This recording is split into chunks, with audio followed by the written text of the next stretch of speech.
आस्था की सही परीक्षा तब होती है जब आप जो चाहें वह भगवान आपको ना दे, लेकिन तब भी आपका विश्वास भगवान के प्रति जरा भी कम ना हो।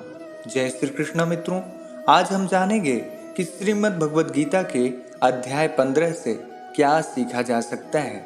श्रीमद् भगवद गीता के अध्याय 14 में हमने जाना कि किस तरह से हमारा स्वभाव और यह संसार 3 गुणों में बटा हुआ है। यह 3 गुण कौन और क्या है और इनका हमारे जीवन में क्या प्रभाव पड़ता है। श्रीमद् भगवद गीता के अध्याय 15 में हम जानेंगे कि किस प्रकार से यह दुनिया एक भ्रमजाल है, कैसे इस मायाजाल में हम उलझ कर रह जाते हैं और कैसे हम इस मायाजाल के भ्रमजाल से निकल सकते हैं। तो आइए विस्तार पूर्वक जानते हैं श्रीमद् भगवद गीता के अध्याय 15 से मिलने वाली सीख और शिक्षाओं के बारे में।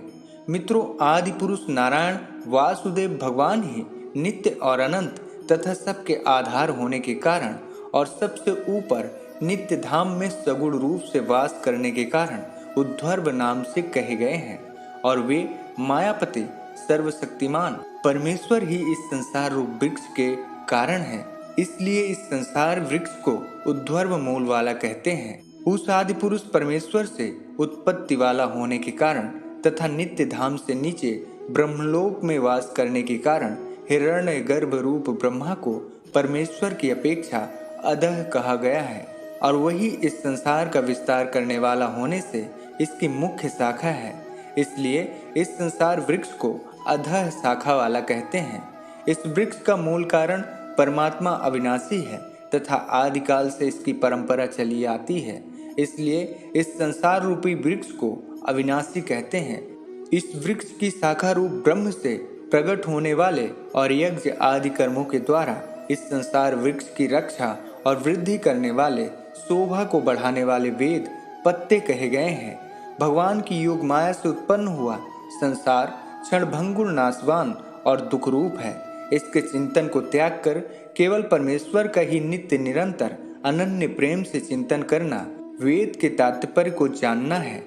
शब्द, स्पर्श, रूप, रस और गंध ये पांचों स्थूल देह और इंद्रियों की अपेक्षा सूक्ष्म होने के कारण उन शाखाओं की कोपोलों के रूप में कहे गए हैं। मुख्य शाखा रूप ब्रह्मा के संपूर्ण लोकों के सहित देव, मनुष्य और तिर्यक आदि योनियों की उत्पत्ति और विस्तार हुआ है। इसलिए उनका यहाँ शाखाओं के रूप में वर्णन किया गया है।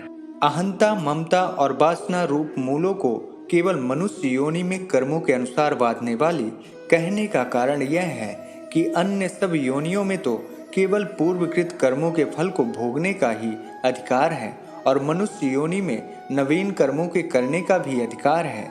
इस संसार का जैसा स्वरूप शास्त्रों में वर्णन किया गया है और जैसा देखा सुना जाता है वैसा तत्व ज्ञान होने के पश्चात नहीं पाया जाता। जिस प्रकार आंख खुलने के पश्चात स्वप्न का संसार नहीं पाया जाता, इसका आदि नहीं है, यह कहने का प्रयोजन यह है कि इसकी परंपरा कब से चली आती है, इसका कोई पता नहीं है, इसका अंत नहीं है।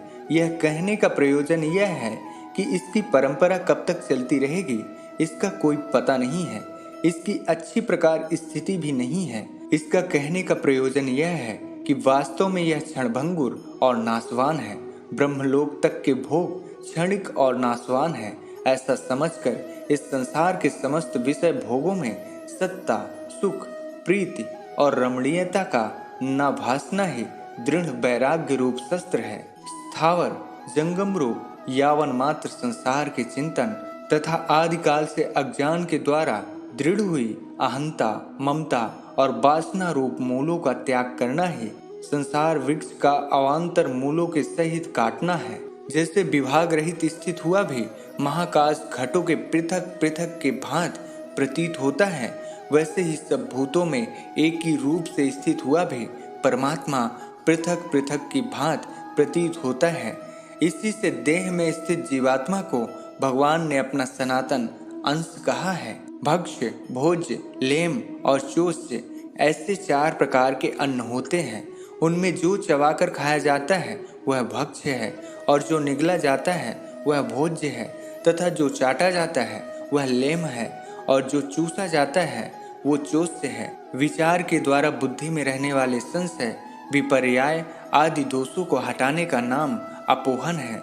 सर्व वेदों का तात्पर्य परमेश्वर को जानने का है, इसलिए सब वेदों द्वारा जानने के योग्य एक परमेश्वर ही है।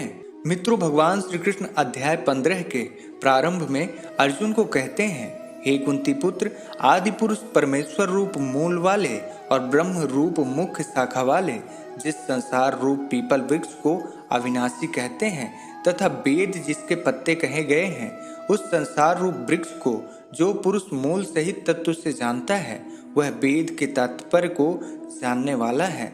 उस संसार वृक्ष की तीनों गुण रूप जल के द्वारा बढ़ी हुई एवं विषय भोग रूप कोपालों वाली देव, मनुष्य और तिर्यक आदि योनि रूप शाखाएं नीचे और ऊपर सर्वत्र फैली हुई हैं तथा मनुष्य लोक में कर्मों के अनुसार बांधने वाली अहंता, ममता और वासना रूप जड़ें भी नीचे और ऊपर सभी लोकों में व्याप्त हो रही हैं। इस संसार वृक्ष का स्वरूप जैसा कहा है वैसा यह विचार काल में नहीं पाया जाता, क्योंकि ना ही इसका आदि है और ना ही इसका अंत है तथा ना ही इसकी अच्छी प्रकार से स्थिति है। इसलिए इस अहंता, ममता और वासना रूप अति दृढ़ मूलों वाले संसार रूप पीपल के वृक्ष को दृढ़ वैराग्य रूप शस्त्र द्वारा काटकर उसके पश्चात उस परम पद रूप परमेश्वर को भली भांति खोजना चाहिए, जिसमें गए हुए पुरुष फिर लौटकर संसार में नहीं आते और जिस परमेश्वर से इस पुरातन संसार वृक्ष की प्रवृत्ति विस्तार को प्राप्त हुई है, उसी आदि पुरुष नारायण के मैं शरण हूँ। इस प्रकार दृढ़ निश्चय करके उस परमेश्वर का मनन और निधि ध्यासन करना चाहिए, जिसका मान और मोह नष्ट हो गया है, जिन्होंने आसक्ति रूप दोष को जीत लिया है, जिनकी परमात्मा के स्वरूप में नित्य स्थिति है और जिनकी कामनाएं पूर्ण रूप से नष्ट हो गई हैं। वे सुख दुख नामक द्वंद्वों से विमुक्त ज्ञानी जन उस अविनाशी परम पद को प्राप्त होते हैं। जिस परम पद को प्राप्त होकर मनुष्य लौटकर संसार में नहीं आते, उस स्वयं प्रकाश परम पद को न सूर्य प्रकाशित कर सकता है, न चंद्रमा और न ही अग्नि। वही मेरा परम धाम है। इस देह में यह सनातन जीवात्मा मेरा ही अंश है और वही इन प्रकृति में स्थित मन और पांचों इंद्रियों को आकर्षण करता है। वायु गंध के स्थान से गंध को जैसे ग्रहण करके ले जाता है, वैसे ही देह आदि का स्वामी जीवात्मा भी जिस शरीर का त्याग करता है, उससे इन मन सहित इंद्रियों को ग्रहण करके फिर जिस शरीर को प्राप्त होता है उसमें जाता है। यह जीवात्मा श्रोग, चक्षु और त्वचा को तथा रसना, घ्राण और मन को आश्रय करके अर्थात इन सब के सहारे ही विषयों का सेवन करता है। शरीर को छोड़कर जाते हुए को अथवा शरीर में स्थित हुए को अथवा विषयों को भोगते हुए को, इस प्रकार तीनों गुणों से युक्त हुए को भी अज्ञानी जन नहीं जानते। केवल ज्ञान रूप नेत्रों वाले विवेकशील ज्ञानी ही तत्व से जानते हैं। यत्न करने वाले योगी जन भी अपने हृदय में स्थित इस आत्मा को तत्व से जानते हैं, किंतु जिन्होंने अपने अंतःकरण को शुद्ध नहीं किया है, ऐसे अज्ञानी जन तो यत्न करते रहने पर भी इस आत्मा को नहीं जानते। सूर्य में स्थित जो तेज संपूर्ण जगत को प्रकाशित करता है तथा जो तेज चंद्रमा में है और जो अग्नि में है, उसको तू मेरा ही तेज जान और मैं ही पृथ्वी में प्रवेश करके अपनी शक्ति से सब भूतों को धारण करता हूँ और रस स्वरूप अर्थात अमृतमय चंद्रमा होकर संपूर्ण औषधियों को अर्थात वनस्पतियों को पुष्ट करता हूँ। मैं ही सब प्राणियों के शरीर में स्थित रहने वाला प्राण और अपान से संयुक्त वैश्व नर अग्नि स्वरूप होकर 4 प्रकार के अन्न को पचाता हूँ। मैं ही सब प्राणियों के हृदय में अंतर्यामी रूप से स्थित हूँ तथा मुझसे ही स्मृति, ज्ञान और अपोहन होता है और सब वेदों द्वारा मैं ही जानने योग्य हूँ तथा वेदांत का कर्ता और वेदों को जानने वाला भी मैं ही हूँ।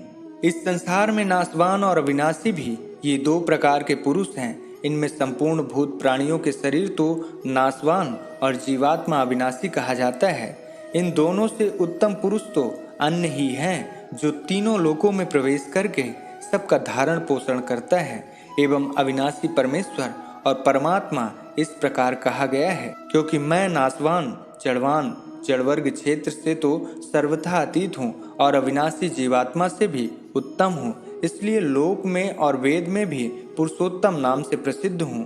हे भारत, जो ज्ञानी पुरुष मुझको इस प्रकार तत्व से पुरुषोत्तम जानता है, वह सर्वज्ञ पुरुष सब प्रकार से निरंतर मुझ वासुदेव परमेश्वर को ही भजता है। हे निष्पाप अर्जुन, इस प्रकार यह अति रहस्य युक्त गोपनीय शास्त्र मेरे द्वारा कहा गया है। इसको तत्व से जानकर मनुष्य ज्ञानवान और कृतार्थ हो जाता है। तो मित्रों, श्रीमद् भगवद गीता का यह अध्याय 15 समाप्त हुआ। मिलते हैं अगले अध्याय में। जय श्री कृष्णा।